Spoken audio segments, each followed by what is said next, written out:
واجب الاحترام سامعین کرام، اسلامی سال کا پہلا مہینہ محرم الحرام شروع ہو چکا ہے۔ اللہ کے رسول علیہ السلام نے اس کو شہر اللہ المحرم فرمایا کہ یہ اللہ کا مہینہ ہے۔ مہینے سارے اللہ کے ہیں، مگر کبھی کبھی کسی چیز کی شان بڑھانے کے لیے اس کو اللہ تعالیٰ کی طرف مضاف کر دیا جاتا ہے۔ جیسے گھر سارے اللہ کے ہیں مگر بیت اللہ، اونٹنیاں ساریاں اللہ کی ہیں، صالح علیہ السلام کی اونٹی ناقۃ اللہ، تو اللہ نے اس مہینہ کو فضیلت بخشی ہے، اس لیے اللہ کے رسول علیہ السلام نے صحیح مسلم میں ابو ہریرہ رضی اللہ عنہ کی روایت میں اس کو شہر اللہ المحرم فرمایا کہ یہ اللہ کا مہینہ۔ لوگ یہ چاہتے ہیں اور ایسا ہی کہتے ہیں کہ ساری دنیا کی قومیں جو ہیں ان کا سال خوشی سے شروع ہوتا ہے، اور وہ خوشی تو آپ دیکھ ہی رہے ہیں، جیسے عیسائی لوگ مناتے ہیں، اور ان کی تقلید میں ہم بھی اب لگ پڑے ہیں ہوٹلوں میں شراب اور زنا اور ڈانس وغیرہ۔ یہی ہونا چاہیے، مگر یہاں ان لوگوں کی توقع اور امید کے خلاف کہتے ہیں کہ نہیں، مسلمان رونے دھونے میں لگ جاتے ہیں، نیتیں بد ہیں۔ یہ نہیں کہ کوئی نیک نیت سے یہ کہتے ہیں کہ خوشی سے سال شروع ہونا چاہیے، اصل میں ان لوگوں کے سینوں میں رسول اللہ صلی اللہ علیہ وسلم کی اولاد کے بارے میں بغض جو ہے وہ جم چکا ہے، اور وہ ان کی زبانوں سے بھی باہر آتا ہے، اور کتابوں پر کتابیں بھی یہ لوگ لکھ رہے ہیں۔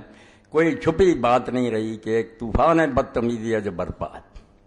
آپ اگر رسالوں کا اور کتابوں کا مطالعہ کریں تو حیران ہوں گے کہ حسین رضی اللہ تعالیٰ عنہ صرف کربلا میں شہید نہیں ہوئے، اب بھی مظلوم ہیں۔ تیروں کی اتنی بارش ہو رہی ہے کہ آدمی حیران ہوتا ہے کہ یہی لوگ جو کہتے ہیں یہ کوئی دینی مسئلہ، اگر یہ دینی مسئلہ نہیں کیوں محرم آتے ہی ہر رسالہ ہر کتاب اسی موضوع پر آتی؟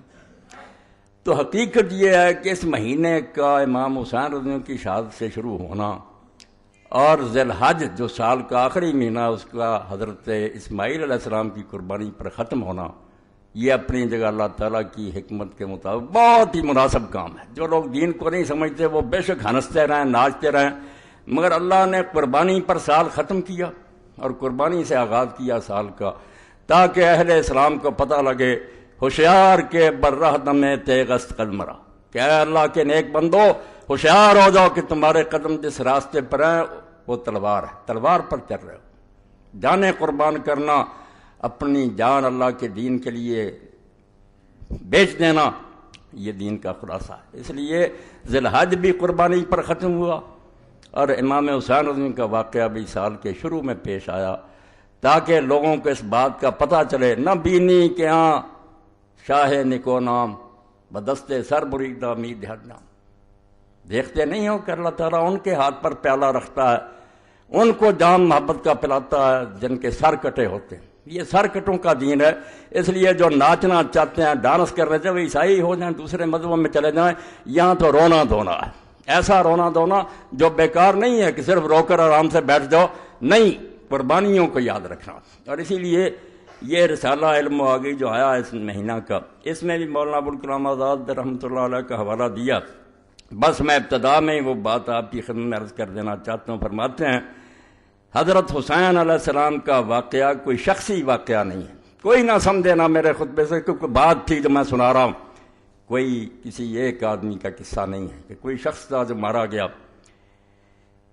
اس کا تعلق صرف اسلام کی تاریخ ہی سے نہیں بلکہ اسلام کی اصلی حقیقت سے ہے، یعنی وہ حقیقت جس کا حضرت اسماعیل علیہ السلام کی ذات سے ظہور ہوا تھا، اور وہ بتدریج ترقی کرتی ہوئی حضرت عیسیٰ علیہ السلام کی ذات کو پہنچ کر گم ہو گئی تھی، اس کو حضرت حسین رضی اللہ عنہ نے اپنی سرفروشی سے مکمل کر دیا۔ وہی بات جو علامہ اقبال رحمۃ اللہ نے فرمائی ہے، عجیب و سادہ و رنگی ہے داستان حرم، نہایت اس کی حسین ابتدا ہے اسماعیل۔ حرم کی ساری کہانی کیا ہے؟ جب بنیاد رکھی جا رہی تھی اسماعیل علیہ السلام کے گلے پر چھری، اور جب دین تکمیل کو پہنچا، اللہ کے آخری نبی زمین پر آئے، تو رسول اللہ کا بچہ جس کو حضور کندھوں پر اٹھاتے تھے، نماز میں سجدہ لمبا کر دیتے، اس کی خاطر اس کی شہادت کا واقعہ پیش ہے، تاکہ لوگوں کو پتہ چلے، نہ بینی کیا شاہ نکو نام بدستے سر بریدہ میدم۔ اسلام پر چلنا چاہتے ہو نا، تو یہ حجروں میں بیٹھ کر اور تسبیحیں گما کر اس دین پر نہیں چلا جا سکتا۔ یہ دین جان مانگتا، اور جان بھی ان بندوں کی مانگتا ہے۔ لوگ حیران ہوتے ہیں اللہ کے نیک بندوں کو کیوں مشکلیں پیش آتی، اور الٹ نتیجہ نکالتے ہیں کہ اگر وہ نیک ہوتے اللہ کے پیارے ہوتے کیوں مارے جاتے. بالکل غلط بات. انبیاء علیہ السلام قتل ہوئے ہیں. حالانکہ دیکھنے کی بات یہ ہے کہ آپ جب قربانی دیتے ہیں تو قربانی کے لیے وہ جانور تلاش کرتے ہیں جو بے عیب ہو. بے عیب جانور. تو ہمارے چھانٹنے میں تو غلطی ہو سکتی ہے، مگر جو قربانیاں اللہ اپنے لیے پسند کرتا انبیاء علیہ السلام اور صالحین کی، وہ نیک لوگوں کی در مسلخ عشق جز نکورانہ کشند. عشق کی قربان گاہ میں سوائے اچھے اور نیک لوگوں کے کوئی ذبح نہیں ہوتا. یہاں جو کہتا نا ذبح ہو جانا کوئی عیب ہے، یہ توہین ہے، یہ شکست ہے، جھوٹا ہے. یہی تو اصل قربان گاہ ہے کہ اللہ کی راہ میں جان دے دی، اللہ کو خوش کر لیے. در مسلخ عشق جز نکورانہ کشند. عشق کی قربان گاہ پر سوائے نیک اور اچھے لوگوں کے ذبح نہیں کیا جاتا کسی کو. لاگر صفتنا و زشت خورانہ پسند. اللہ بالکل ان لوگوں کو اپنے راستے میں جان دینے کی توفیق ہی نہیں دیتا جن میں عیب ہوتے ہیں، خامیاں ہوتی ہیں، ان کو مردود ٹھہراتا کہ جاؤ دنیا میں عیش کرو، مزے کرو، کسی حکومت کے کاسا لیس ہو جاؤ، پیالے چاٹو اور دانش فروش بن جاؤ. میں دو لفظ بولوں گا، دانش فروش.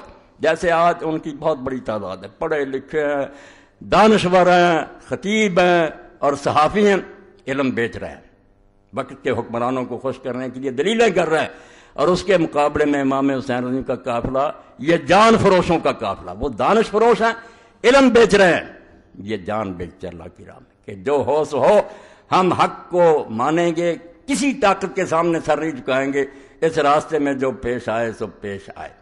در مسلخ عشق جز نکورانہ کشند لاگر صفتنا و زشت خورانہ کشند. تو اللہ کی راہ میں جان دینے والے برباد نہیں ہوتے. وہ ہماری نظر میں ہے کہ بھائی مارے گئے. اللہ نے تو قرآن میں 2 جگہ کہہ دیا کہ جو اللہ کے راستے میں مارے جاتے ہیں ان کو مردہ نہ کہو، وہ زندہ ہے. اب ممبر پر بیٹھنے سے پہلے ہی مجھے رسالے موصول ہوئے. وہ لوگ جو جب شکنجہ ان کے گلے میں کسا جاتا اور حقائق چھوڑو جی یہ بات اسے کیا رہے نہیں، آپ لوگ ون وے ٹریفک چلانا چاہتے ہیں. ایک رٹی رٹائی کہانی رسالے چھاپتے ہیں. کربلا کی کہانی ابو جعفر محمد باقر کی زبانی، یہ ہر حدیث کے پاس ہے، چھاپتے ہیں. اور وہ شخص جو مفسر قرآن ہے اس دور میں کہلاتا ہے، اور سعودی حکومت اس کا قرآن چھاپتی ہے، حسن البیان، مولانا صلاح الدین یوسف. وہ ایک کارنامہ سر انجام دے رہا ہے. یہ کتاب بھی میرے پاس اسی کی ہے. امام محمد باقر پر تہمت لگا کر کہ امام حسین کا پوتا اپنی زبانی بیان کرتا ہے، سارا واقعہ پیش کرتے. اور یہ صلاح الدین یوسف صاحب کا میں گناہ نہیں سمجھتا. پچھلوں نے بھی یہ بہت بڑا جرم کیا ہے کہ امام محمد ابن جریر الطبری نے اپنی تاریخ میں یہ پورا قصہ لکھا. حافظ ابن حجر رحمۃ اللہ علیہ نے تہذیب التہذیب میں اس کو نقل کیا اور اپنی کتاب صحابہ میں اس کو درج کیا. اب ایک شخص کہتا ہے جب امام محمد باقر جو زین العابدین کے بیٹے وہ سنا رہا ہے کہ حسین رضی اللہ عنہ کو بہت لوگوں نے روکا مگر وہ بعد نہیں آئے. راستے میں جب ان کو پتہ چلا کہ مسلم ابن عقیل شہید کر دیے گئے ہیں تو انہوں نے لوٹنے کا ارادہ کیا. چچا زاد بھائیوں نے ضد کی کہ نہیں ہم تو انتقام لے کے لوٹیں گے. اس لیے امام حسین بھی مجبور ہو گئے کہ تمہارے بغیر تو کوئی مزہ نہیں زندگی کا. ان کی ضد کی وجہ سے آگے چلنا پڑا. اور بعد میں جا کر وہاں منت سماجت کرتے رہے کہ 3 شرطیں مجھے یزید کے پاس بھیج دو، بھائی میں اس کے ہاتھ میں ہاتھ رکھ دیتا ہوں. یہ کہانی یہ لوگ لکھ کر اور امام محمد باقر کا نام لے کر شائع کرتے ہیں. اب ہر شخص کہتا ہے یار جب ان کی پوتے کہہ رہے ہیں تو حقیقت اس جہاد کی کچھ بھی نہیں. یہ کہہ دیں آپ نادانی اور بے وقوفی سے مارے گئے ہیں، ورنہ اس کا کوئی جہاد سے تعلق ہی نہیں، نہ یہ کوئی شہادت ہے. وہ تو جان بچانا چاہتے تھے، کہتے لے چلو مجھے، میں یزید کے ہاتھ میں ہاتھ رکھ دیں. یہ سب باتیں آپ پڑھتے بھی ہیں، سنتے بھی ہیں. اور تاریخ جو ہے زیادہ سے زیادہ مہربانی کرتی ہے کہ کوفہ کے کچھ لوگ سے بے ایمان اور بددیانت انہوں نے امام حسین رضی اللہ عنہ کو خط لکھے. امام ان کے ورق میں آ گئے، ان کے دھوکے میں آ گئے. بعد میں راز کھلا کہ یہ تو سب مکار اور فریبی ہیں. پھر آپ پچھتاتے رہے. نتیجہ کیا نکلا؟ کچھ بھی کہ امام حسین رضی اللہ عنہ انہوں نے نتیجہ یہ نکالا پوری کتاب میں رسومات محرم الحرام اور سانح کربلا کہ امام صرف فوت ہوئے ہیں ایک اپنی ناجائز غرور اور گھمنڈ کی وجہ سے کہ سمجھتے تھے میں رسول اللہ کا نواسا ہوں اس لیے بہتر ہوں. یہ نسلی غرور ان کو لے ڈوبا. میں یہ کتاب آپ کے سامنے پیش کر رہا ہوں، لے کر پڑھیں. اور یہ ہر مولوی کے پاس ہے، جتنے نا اہل حدیث علماء سب کے پاس یہی ہے. اسی کو رٹے طوطے کی طرح دہراتے رہتے ہیں. کسی کو توفیق نہیں کہ نکال کر دیکھے کہ یہ باتیں کوئی صحیح نہیں ہیں. تو امام حسین رضی اللہ عنہ جی کہتے تھے کہ مجھے لے چلو میں بیعت کر لیتا ہوں، مگر دوسری بات جو بے وقوفی کی وہ عبید اللہ بن زیاد نے کی کہ اس نے ضد کی کہ پہلے میرے ہاتھ پر بیعت کرو پھر دمشق لے کر جاؤں گا. تو امام نے خام خواہ ایک ناجائز بات کہی کہ نہیں تیرے ہاتھ گورنر پر بیعت نہیں کروں گا, وہاں میں کروں گا. صرف اتنی بات پر عبید اللہ کہنے لگا نہیں آئینی بات ہے, میں گورنر میرے ہاتھ پر. یعنی یہ امام حسین رضی اللہ عنہ کو ایک احمق, ضدی اور مغرور آدمی ثابت کیا جو خام خواہ اپنی جان دے گیا, ورنہ کچھ حقیقت نہیں. اور اس میں صاف صاف لکھا کہ یزید کو بیعت کا مطالبہ کرنے کا کیوں حق نہیں تھا, کیونکہ جب سوائے دو آدمیوں کے عبداللہ بن زبیر اور امام حسین کے ساری سلطنت میں لوگوں نے اس کی بیعت کر لی تھی, وہ کیوں نہ بیعت مانگتا. امام حسین جھوٹا تھا. یہ پوری کتاب ہے. اب ہم اس کا جواب اگر میں دوں تو سارے شہر میں پروپگنڈا کہ مولوی اسحاق امام حسین کا بیان کرتا, اور ان دنوں میں آ کر یہ مسجد نہیں امام بارگاہ میں لعنت اللہ علی الظالمین. اللہ کے نامراد ظالم بندو, یزید کی حمایت میں تم کتابیں لکھو. امیر المومنین یزید رحمۃ اللہ علیہ جگہ جگہ اس میں لکھا, اور ہم امام حسین رضی اللہ کا بیان کریں. اور آپ لوگوں کو یہ توفیق ہی نہ کہ پوری کتاب میں نہ ابن تیمیہ کو یہ توفیق ہوئی, اللہ انہیں بھی معاف کرے, نہ انہیں ملی کہ رسول اللہ کی وہ حدیثیں تو کہیں ذکر کر دو کہ حضور نے پہلے بتایا نہیں تھا امام حسین رضی اللہ کے بارے میں. وہ صحیح حدیثیں نہیں ہیں, ان کو چھوتے تک نہیں. خطبے ہو رہے ہیں, کتابیں لکھی جا رہی ہیں, نہ کئی تنظیموں کے سربراہ میں ان کا نام کہہ لو وہ بھی لکھ دیتے ہیں ثانیہ کربلا. کوئی نہیں یہ اٹھا کر دیکھتا کہ تاریخ کی جھوٹی روایتیں. یہ جو میں نے لکھ دیا کہ محمد باقر رحمۃ اللہ علیہ کی زبانی, اس کے بارے میں تو آپ سمجھ لیں کہ جہاں جہاں یہ لکھی ہے بالکل جھوٹ کا پرندہ. اس میں زکریہ بن یحییٰ ضریر مجہول ہے. اور آگے چل کر جس نے یہ کہانی گڑھی ہے خالد بن عبداللہ الکسری, مکہ معظمہ میں بدقسمتی سے جو لوگ گورنر رہے ہیں ان پر پوری ایک کتاب ہے غایۃ المرام, اس میں اس کے حالات پڑھیں. اور امام ذہبی جو لکھتے ہیں کہ ناصبین شباب, مکے کے ممبر پر چڑھ کر جو حضرت علی رضی اللہ عنہ علانیہ لعنت کرتا تھا وہی عبداللہ بن خالد کسری تھا, جس نے یہ کہانی گڑھی کہ امام حسین کے بارے میں یہ بات پھیلا دو کہ وہ تو واپس آنا چاہتے تھے, وہ تو یہ شرطیں پیش کرتے تھے, انہیں تو لوگ روکتے تھے. میں کہتا ہوں اس جھوٹے اور حضرت علی رضی اللہ عنہ پر لعنت کرنے والے کی سوال آؤ کہیں دنیا سے کوئی کتاب جس میں یہ آتا ہے کہ امام حسین رضی اللہ عنہ واپس آنا چاہتے تھے. خود یزیدی اور بنو امیہ کا گورنر کہانی گڑے اور امام محمد باقر کی ذمہ لگا دے, اور تم اس کو یہ شائع کرو کہ کربلا کی کہانی محمد باقر کی زبانی. محمد باقر رحمۃ اللہ علیہ نے ان میں سے کوئی بات نہیں کہی. یہ سب جھوٹی باتیں. میں نے دو راوی جو ان کے نشان دے دیے, اصل سند جو ہے وہ تبری میں جہاں سے پتہ چلتا, باقی انہوں نے بلا سند کی نقل کر دی ہے نا. کیسا ایسا شروع کہاں سے ہوتی ہے, کون بیان کرتا؟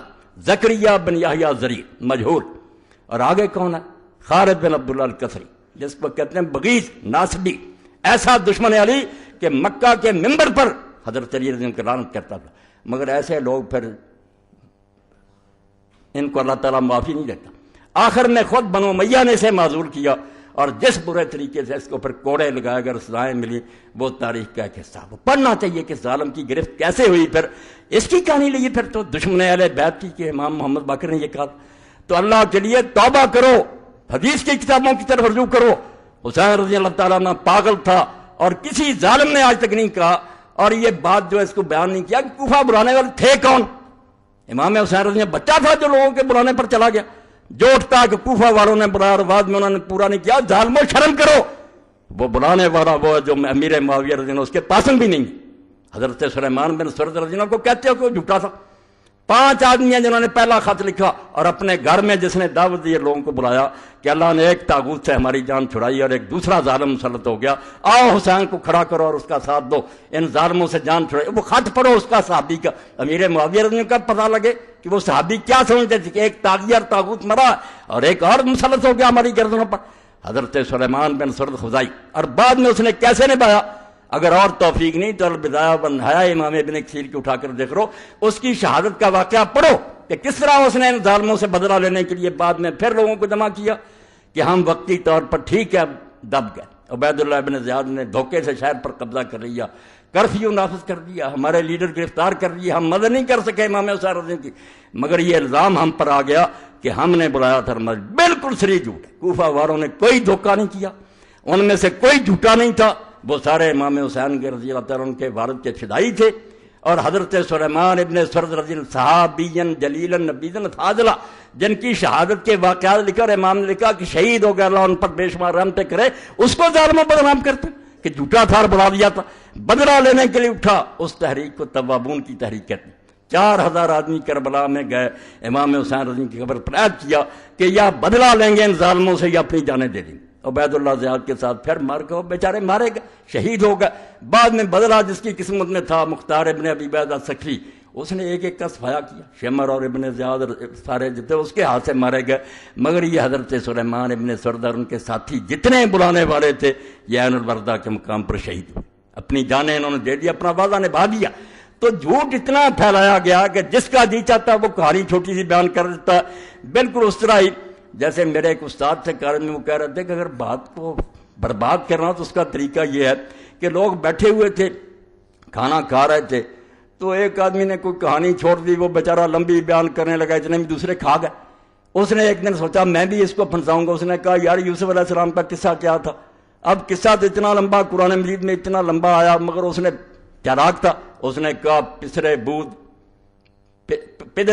پسرے داشت گم کر دو بعد یاد۔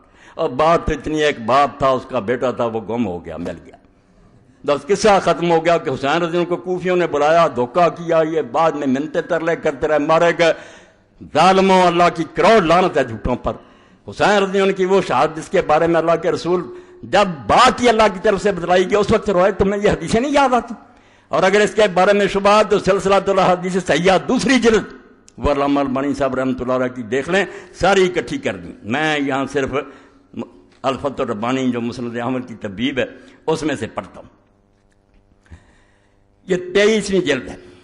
ان عائشہ ام سلمہ قال اب کی شک کا ہوا یعنی عبداللہ بن سعید ان نبی صلی اللہ علیہ وسلم قال لإحداهما لقد دخل علی البیت ملک لم يدخل علی قبلہ۔ رسول اللہ صلی اللہ علیہ وسلم کی ایک زوجہ مطہرہ آپ کے حجرہ میں داخل ہوئی تو رسول کریم علیہ السلام نے فرمایا کہ ابھی ابھی میرے حجرے میں ایک فرشتہ ایسا آیا تھا جو اس سے پہلے کبھی نہیں آیا۔ فقال علی ان ابنک ھذا حسین مقتول، اس نے مجھے یہ اطلاع دی کہ تمہارا یہ بچہ شہید کر دیا جائے گا۔ وَإِنْ شِئْتَ أَرَيْتُكَ مِنْ تُرْبَةِ الْأَرْضِ الَّتِي يُقْتَلُ بِهَا، تو پھر اس نے کہا کہ اگر آپ چاہتے ہیں کہ اس زمین کی مٹی دکھائی جائے تو میں اس کی مٹی آپ کو دکھا دیتا ہوں۔ قال فأخرج تربة حمراء، تو ام سلمہ رضی اللہ عنہ کہتی ہیں حضور نے پھر سرخ مٹی بھی مجھے دکھائی کہ یہ اس فرشتے نے مجھے مٹی دی ہے۔ صحیح حدیث، کوئی شک شبہ نہیں۔ اور جس کی موت پر اللہ کا رسول جو اس کی روح اضطراب میں آئی، یہ بھی آگے حدیث آتی ہے عن ابن عباس قال رأيت النبي صلی اللہ علیہ وسلم فيما يرى النائم بنصف النهار، اور میں حیران ہوں کہ اسی حدیث کو یہ شیخ القرآن اپنی کتاب تنقیح الروات جو لکھی ہے مشکوٰۃ شریف اس میں بالکل صحیح قرار دے چکا کہ کوئی شک نہیں، واقعی صحیح حدیث سے ثابت ہے کہ رسول اللہ نے حضرت حسین کی شہادت کی خبر بھی دی تھی، اور یہ بھی ٹھیک ہے کہ حضور کو دیکھا گیا تھا آپ روتے تھے۔ یہ خود مانا ہے صلاح الدین یوسف تنقیح الروات 4 جلد، مگر کتاب میں ذکر نہیں کرتے۔ جب رسالے لکھتے ہیں، تقریریں کرتے ہیں، بس کوفیوں نے بلایا چلے گا۔ اب جس کی پیدائش کے وقت ہی اللہ کے فرشتے نے اطلاع دے دی، اور اس واقعہ کو ہم بھی اتنا سمجھا کہ باقی اطلاعیں دینے کے لیے روز فرشتے آتے تھے، مگر اس کے لیے فرمایا ایسا فرشتہ آیا جو کبھی بھی آسمان سے پہلے نازل نہیں ہوا۔ تو ابن عباس پھر جس دن شہید ہوئے اس دن کا واقعہ بیان کرتے ہیں، رأیت النبی صلی اللہ علیہ وسلم فیما یری النائم بنصف النہار، اس کو بھی صحیح کہا کہ میں نے دوپہر کے وقت اللہ کے رسول علیہ السلام کو خواب میں دیکھا، وہ قائم اشس اکبر بیدہ قارورہ فیہا دم، حضور کھڑے تھے، آپ کے بال بکھرے ہوئے تھے، بدن مبارک پر، داڑھی مبارک پر، سر مبارک پر مٹی پڑی ہوئی تھی، ہاتھ میں شیشی تھی، اس میں خون بھرا ہوا تھا۔ فقلت بأبی انت امی یا رسول اللہ ما ھذا، میں نے گھبرا کر کہا اللہ کے رسول یہ کیا معاملہ ہے، آپ کی کیا حالت بنی ہوئی ہے، اور یہ خون کیسا ہے؟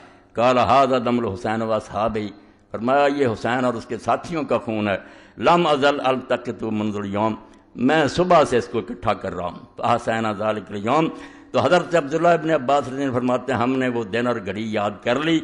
فوجدوا قتل فی ذلک الیوم، جب قافلہ لٹا پٹا واپس آیا تو ہم نے دیکھا کہ واقعی وہی دن تھا اور وہی وقت تھا جب رسول اللہ بے چین تھے، عالم روا میں ان کا نواسا شہید ہو رہا تھا۔ ان کے ہاتھوں سے لٹی باغ رسالت کی بہار، جو نمازوں میں سدا پڑھتے رہے صلی اللہ۔ اور آئے گا وقت آپ دیکھیں گے کہ وہ ظالم دن کے بارے میں سارے تنظیموں کے سربراہ، نہیں جی شمر جو تھا وہ تو ان کا اعلی کار نہیں تھا، اہلکار تھا۔ اس نے لکھا کہ شمر اور دوسرے جو وہ کیا غلط کر رہے تھے، وہ ایک حکمران کے اہلکار تھے، وہ اپنے امیر کی اطاعت کر رہے تھے، ٹھیک کر رہے تھے امام حسین کو قتل۔ ساری کتاب ظالم نے ایسی لکھی ہے۔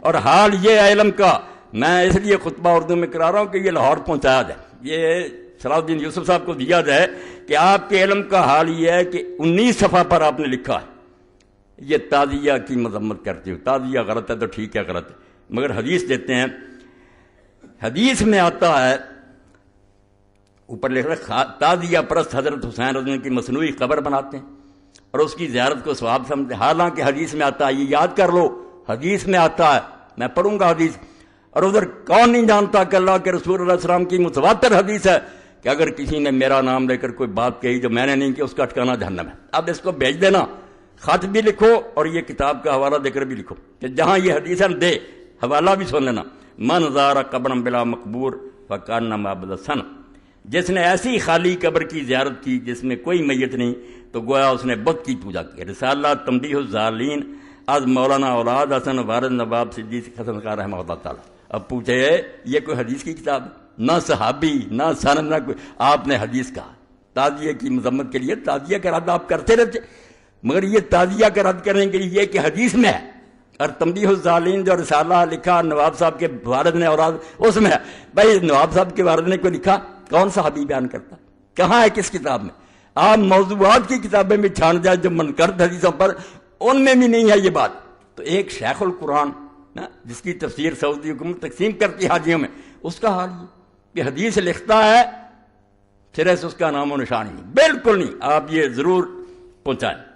آگے جا کر پھر چلتے ہیں، ابن تیمیہ بھی یہی غلطی کر گئے، ابن کثیر نے بھی کی، اور یہ بھی کرتے ہیں۔ ہر سال میں کہتا ہوں نہ جامعہ سلفیہ میں سے کسی کو عقل آتی ہے کہ وہ سوچے کہ بخاری شریف کے بارے میں جو کہتے ہو کہ اس میں یہ حدیث آتی، صحیح بخاری میں عبداللہ بن عمر رضی اللہ عنہ سے مروی ہے کہ حضرت صلی اللہ علیہ وسلم نے فرمایا جو فوج سب سے پہلے قسطنطینیہ کا غزوہ کرے گی وہ مغفور یعنی بخشی بخشائی۔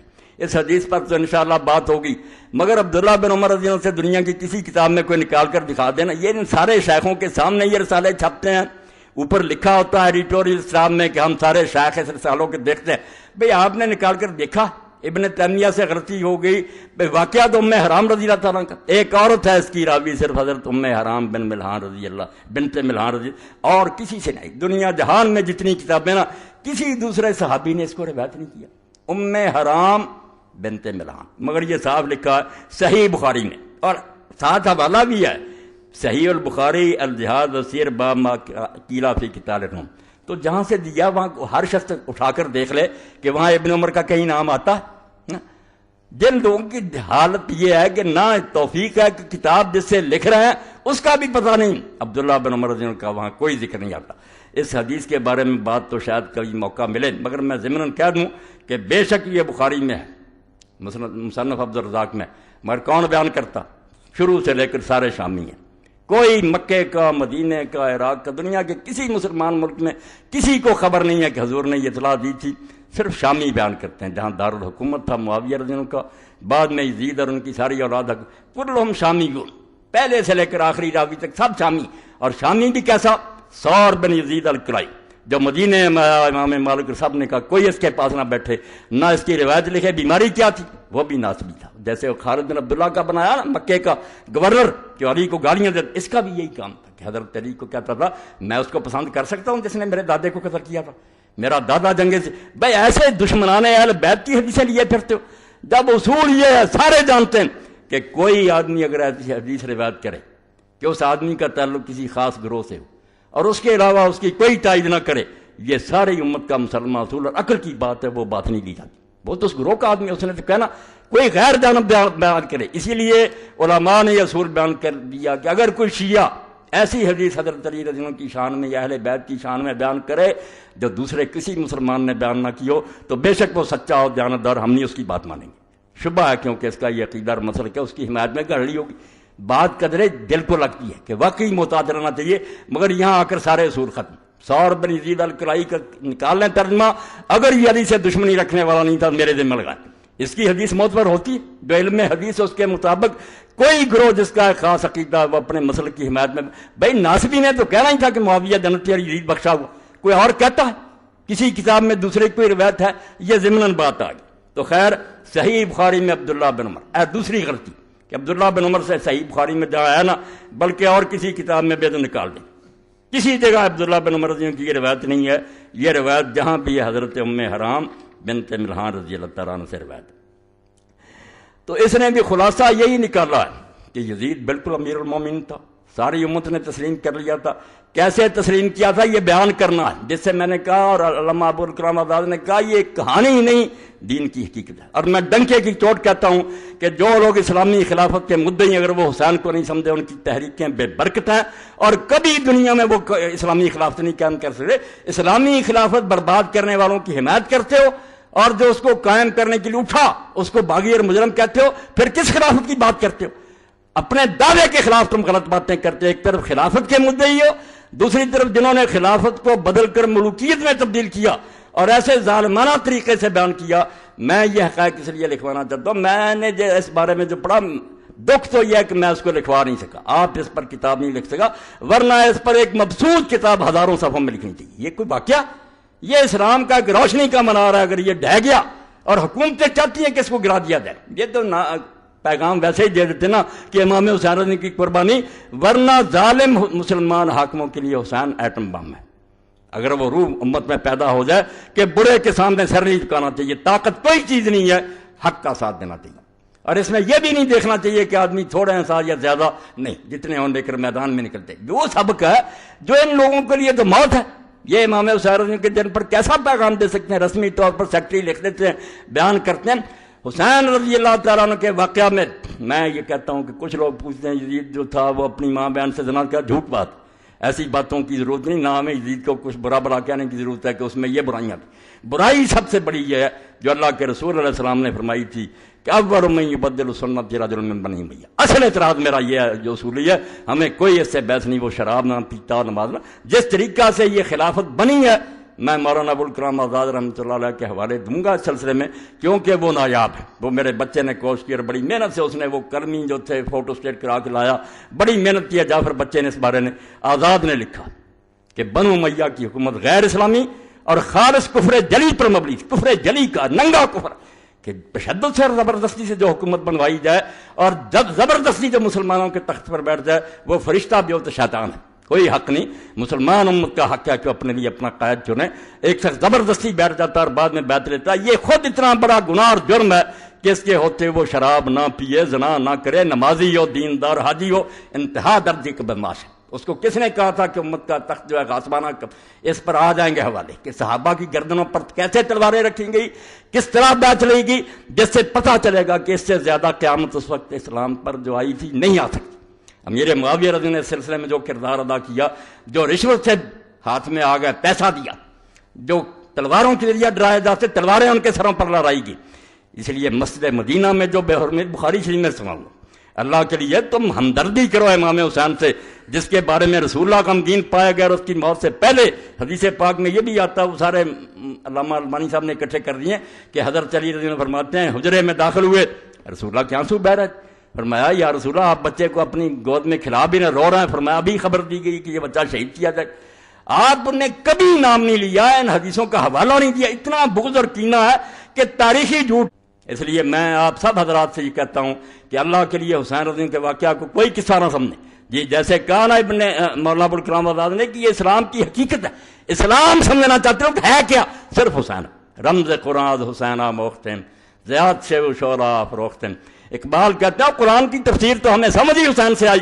جب حسین کو سمجھا تو پتا چلا کہ مسلمان طاغوتوں کے سامنے سر جھکانے کے لیے پیدا نہیں ہوا کہ ظالم تختوں پر بیٹھ جائیں، ہم صرف سر جھکاتے رہیں.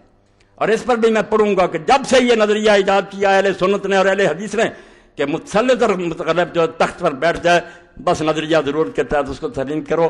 میں اللہ کو حاضر ناظر کر کے کہتا ہوں کہ سارے دین کی بربادی اس لیے ہوئی کہ جس چیز سے یہ ڈرے تھے نا کہ اگر مقابلے میں اٹھے تو خون ریزیاں ہوں گی، اس سے زیادہ برائیاں آئیں. خون دینے سے تو بچ گئے، یہ جانیں بچاری چوہوں کی طرح بلوں میں گھس گئے، مگر حرام دادے سے زیادہ حرام دادا آگے آتا گیا اور امت آج تک بھگت رہی ہے. اگر یہ سمجھتے کہ نہیں جیسے میری زمین پر کوئی قبضہ کر لے وہ غاصب ہے، جہاں تک ممکن ہو میرے لیے اس سے اپنا قطع چھڑانا فرض ہے. یہ حکومت جو ہے یہ جمہور کی ملک. کتنے کہتے ہیں جمہوریت کفر ہے؟ جمہوریت کفر یہودیوں اور عیسائیوں والی ہے. 50 سے زیادہ آدمی ہو جائے کہ شراب حلال ہے. ہمارے ایسا نہیں، جو اللہ نے حلال و حرام کر دیا وہی ہے، مگر اس کی تنفیذ کے لیے، اس کو چلانے کے لیے جو آئے گی ایجنسی جو لوگ آئیں گے وہ کیسے آئیں گے؟ تلوار سے لوگ تخت پر بیٹھیں گے، دوسروں کو مار کر جو تخت پر قبضہ کرے وہ طریقہ ہوگا، یا باپ کے بعد بیٹا بیٹھتا جائے گا چاہے نالائق ہی؟ اور اس کے تماشے بھی لوگوں نے پہلی صدی میں دیکھے۔ حسین رضی اللہ عنہ تو شہید ہو گیا، مگر یہ رسم بد امیر معاویہ رضی اللہ عنہ نے شروع کر دی، سنتاً سریہ، اس کا انجام کیا ہوا پھر؟ حضرت عبداللہ ابن زبیر رضی اللہ عنہ کی بیعت ساری دنیا نے کر لی، ساری دنیا نے یزید کے بعد ان کی بیعت کر لی، صرف شام کا علاقہ رہ گیا۔ وہاں سے بھی مروان نے تہیہ کیا کہ چلو یار مدینہ چلیں اور ابن زبیر کی بیعت کر لیں، وہ صحابی ہیں، صحابی کے بیٹے ہیں، حضور کی پھوپھی کے اولاد ہیں، جھگڑے ختم کریں۔ یہی عبید اللہ ابن زیاد حرامی یہ ملا، اور یزید کا ماموں ملا حسان بن مالک بن بدر، اس نے کہا کیا کر رہا ہے؟ آج تک علی سے جنگیں لڑتے رہے، اس کی رات کے اب ان کے ساتھ جا کر صلح کرتے ہو؟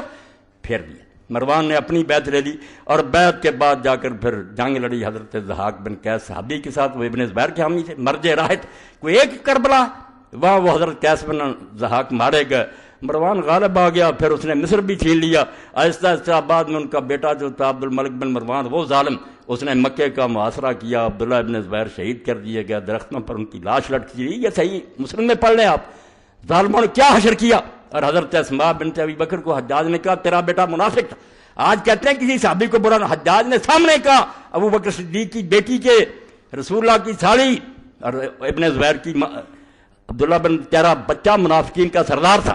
اس نے کہا نہیں، وہ نمازی تھا، حاجی تھا، دین پر تھا۔ اور بعد میں لاش کئی دیر لٹکی رہی، اور ابن حضرت اسماء لونڈی کو ساتھ لے کر گئی، نظر نہیں تھی، اور اپنی لونڈی سے پوچھا کبھی وقت نہیں آیا کہ سوار سواری سے اترتے؟ لاش لٹک رہی تھی۔ ان ظالموں کی باتیں کرتے۔ تو مروان نے جب یہ سارا دھندا چلایا، اور جس نے مشورہ دیا تھا یزید کا ماموں حسان بن مالک بن بہادر الکلبی، یعنی مسلمانوں کی حکومت کیسے تماشا بنی؟ رونا یہ کہ جو اتنی بڑی عظیم شے تھی رسول اللہ کی خلافت، کہ یہاں قدم رکھتے ہوئے ابو بکر صدیق اور حضرت عمر ڈرتے کہ نہیں اور کسی کو بنا لو، وہ تماشا بن گئی، لوٹ کا مال بن گئی۔ کہیں مروان اٹھ کھڑا ہوا، اور مروان نے حضرت ضحاک بن قیس کو قتل کیا۔ خلافت مذاق بن گئی کہ اپنی نسل میں باندھتے پھرو، مسلمان بس منہ میں گنگنیاں ڈالے بیٹھے رہے، تماشا دیکھتے رہے کدھر جاتی۔ بعد میں ایسے ہوا، وہ خالد بھی تنہا رہ گیا، یہ خلیفہ بن گیا عبد الملک نے اب کیا کیا؟ چچا کا لڑکا تھا عمر بن سعید اشدق، جس کے بارے میں امام شوکانی لکھتے ہیں کہ آج تک اسلام کی آنکھیں رونے سے بند نہیں، جو ظلم اور اس نے کیے خبیث نے اسلام کی آنکھوں سے آج تک آنسو ٹپک رہے ہیں۔ ایسے ظالم مسلط کیا میرے معاویہ رضی۔ یہ ایک حسین کی بات ہے، حسین بیچارہ کیوں نہ میدان میں آتا؟ اس نے دیکھا کہ آج رسول اللہ نہیں ہے، آج علی نہیں ہے، آج حسن نہیں ہے، میں ہی حضور کا جانشین۔ اور یہ سارے سمجھتے ہیں کہ ساری دنیا اگر بیعت کر رہے تو انہیں نہیں ٹھنڈ پڑ سکتی، یہ توقع کرتے ہیں کہ رسول اللہ کا بچہ بیعت کرے۔ میں اگر یہ اعلان کر دوں کہ یہ خلیفہ برحق ہے، تو میں نے تو رسول اللہ کا دین جو ہے اس کی بیع کر دی، حضور کا دین جو اپنے ہاتھ سے دفن کر دیا۔ میں جان دے سکتا ہوں، میرے بچے مارے جا سکتے ہیں، میری بچیاں شہروں میں گھمائی جا سکتی ہیں، مگر میں یہ بات نہیں مان سکتا، ایسا نہیں ہو سکتا۔ کہاں پٹھے ارض و سما، دشت و جبل تھرا اٹھے، خاک پر جس وقت تڑپا فاطمہ کا لاڈلا۔ آج میرے تمہارے لیے تو حسین ایک نام ہے، مگر اس صدی کے لوگ تو جانتے تھے کہ یہ رسول اللہ کا کیا تھا، حضور کس طرح اپنے پہلو میں بٹھاتے تھے، دعائیں کرتے ہیں اللہ میں حسن اور حسین سے محبت کرتا ہوں، تو بھی ان سے محبت رکھنے والوں سے محبت رکھ۔ اور کسی موقع پر فرمایا کہ ابھی فرشتہ نازل ہوا جس نے کہا کہ یہ دونوں جنت کے جوانوں کے سردار ہیں، ذکر ہی نہیں کی۔ یہ کتاب میں اور رسالے آ رہے ہیں، حرام ہے اگر ذکر کریں کہ حضور نے خبر نہیں دی تھی، فرشتہ بتا کیا شہید ہوا، سن لیں ان سے مطالبہ کریں کہ مولا یہ حدیث نہیں پڑھی، حضرت ابن عباس نے رسول اللہ کو اس طرح غمگین نہیں دیکھا، اور حضور نے فرمایا نہیں کہ فرشتے نے اطلاع دی کہ یہ دونوں جنت کے جوانوں کے سردار ہیں۔ اگر اس طرح کے احمق اور متکبر اور مغرور ہیں، صرف نسلی غرور میں پھنسے ہوئے مرتے پھرتے، کس لیے جنت کے سردار ہیں؟ حضور کے زمانے میں تو بچے تھے، کیا کارنامہ انہوں نے کیا کہ حضور نے یہ سرٹیفکیٹ دیا؟ اگر ان کے یہ کارنامے غلط ہیں تو کیوں حضور نے کہا جنت کے جوان؟ پھر تو یہی بات ہوگی نانے نے اپنے نواسوں کی تعریف کر دی، معذ اللہ دین تباہ ہو جائے گا۔ اور یہ بھی کہا کہ ان کی ماں فاطمہ جنت کی عورتوں کی سردار ہے، اور ساتھ ہی یہ کہا، بچے نے سن کر جا کر پھر ایک عالم دین سے پوچھا کہ یہ بھی کبھی پڑھا؟ انہوں نے کہا یہ نہیں پڑھا۔ اس نے جب کہا نکالو سلسلہ طلب، انہوں نے کہا یار آپ کی وسعت سے یہ حدیث بھی میرے علم آ گئی، میرا نہیں بتایا کہ آپ نے فرمایا یہ دونوں جنت کے سردار ہیں، وابوہ خیر منہما، اور ان کا باپ ان دونوں سے بھی بہتر ہے۔ اور ایک دن رسول کریم علیہ السلام آئے، رات کا وقت تھا، حضرت فاطمہ رضی کے گھر میں تھے، بچہ جاگا، اس نے پانی مانگا، دوسرے میں بھی جاگ پڑے، حضرت حسن حسین دونوں، دوسرے میں مانگا، حضور پہلے کو دینے لگے تو حضرت فاطمہ رضی نے کہا کہ رسول اللہ آپ کو یہ زیادہ پیارا؟ فرمایا نہیں زیادہ پیارا نہیں، دونوں نے مانگا مگر اس نے پہلے مانگا، اور اس وقت کہا کہ کیا فاطمہ تم اس پر خوش نہیں ہو کہ تمہارا خامد اور تمہارے دونوں بچے وہاں ہوں گے جہاں جنت میں ہوں گا۔ ایسے لوگوں کے بارے میں زبانیں دراز کی، رسالے لکھتے ہو، اور ہم اگر جواب دیتے ہیں چلاتے ہیں رسالے دے دوں گا آپ لوگوں کو، اور یہ کتابیں بھی دے دیں، جھوٹی، سر سے پاؤں تک جھوٹی ہیں، اور وہی خرافات اکٹھی کی ہیں جن کتابوں کہتے رہتے ہیں جھوٹ کے پلندے، ان کا ہی سہارا لیتے ہیں۔ بھائی حدیثوں کی طرف آؤ، صحابہ کرام نے کیا کہا تھا؟ جب لوگوں نے یہ بات سنی، حضرت عبداللہ ابن عمر جن کا حوالہ دیا ان کا تو یہ تاثر تھا صحیح بخاری میں کہ ان سے ایک عراقی نے پوچھا کہ اگر کوئی آدمی حالت احرام میں مکھی مار لے یا مچھر ہے اس کا کیا حکم ہے؟ تو آپ نے پوچھا کس عراقی کا ہے؟ اس نے کہا عراق کا۔ فرمایا شرم کرو، تم نے اللہ کے رسول کے بچے کو ذبح کر دیا چھری کے ساتھ، حالانکہ میں نے اللہ کے رسول سے سنا تھا ہمارا ریحانۃ آیا میرا دنیا، کہ اس دنیا میں یہ دونوں میرے گلاب کے پھول ہیں، گلاب کے پھولوں کی پتیاں تو تم نے مسل دی، حسن کو زہر دے دیا، حسین بیچارہ میدان میں مارا گیا، یہ سلوک کیا تم نے، اور اب مچھر کے بارے میں پوچھتے۔ یہ ذکر ہی نہیں کرتے کہ اللہ کے رسول نے حسین کا مرتبہ کیا بیان کیا، اور اس کی توضیح بیان کرو کہ کیا جہاد انہوں نے کیا جس کی وجہ سے آپ نے جنت کے جوانوں کے سردار کہا۔ اگر یہ غلط کام ہے، صرف کوفیوں نے انہیں بیوقوف بنایا تھا، اور کوفیوں میں سے ان کو کسی کو نصیب نہیں کہ حضرت سلیمان بن سرد کا پتہ کرے کہ وہ صحابی رسول، اگر صحابہ کا آپ کو اتنا لحاظ ہے، صحابی جلیل نبیل فاضلہ، ان کی شہادت کا پڑھو، انہوں نے بلایا، انہوں نے بعد میں خون کا دو رہ گئے تھے حسین اور ابن زبیر، چلو تیسرا سلیمان بن سرد کو تو ملاؤ، اس کا تو ذکر کرو کہ وہ بھی تھا، حالانکہ ذکر آگ پہ سامنے آ جائے گا، کوئی نہیں مانتا تھا، کسی نے اس حکومت کو نہیں مانا تھا۔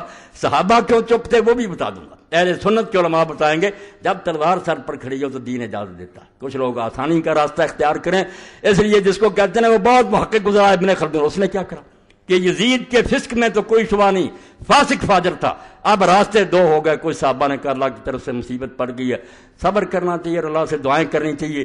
امام حسین ابن زبیر نے کہا نہیں یہ کوئی راہ نہیں ہے، عظیمت کی راہ یہ ہے کہ میدان میں آنا چاہیے۔ یہ وہ مانتا کہ یہ فاسق ہو گیا تھا، بدکار ہو گیا تھا، اس لیے دونوں گروہ مانتے تھے کہ یہ بدکار ہے، پھر اسی کتاب کو جس کو کہتے رہے ہیں یہ بڑا محقق ہے، جب خلاف نہیں یہ بھی مختصر ہو گیا، امام حسین کے بارے میں جذباتی ہو گیا، عقل کے اندھو جذباتی کیا ہونا، مورخ ہے، وہ ایک ایک روایت کو جانتا ہے، وہ تمہاری لکھی ہوئی باتوں کو پڑھ چکا ہے کہ یہ سب خرافات بنائی ہوئی باتیں۔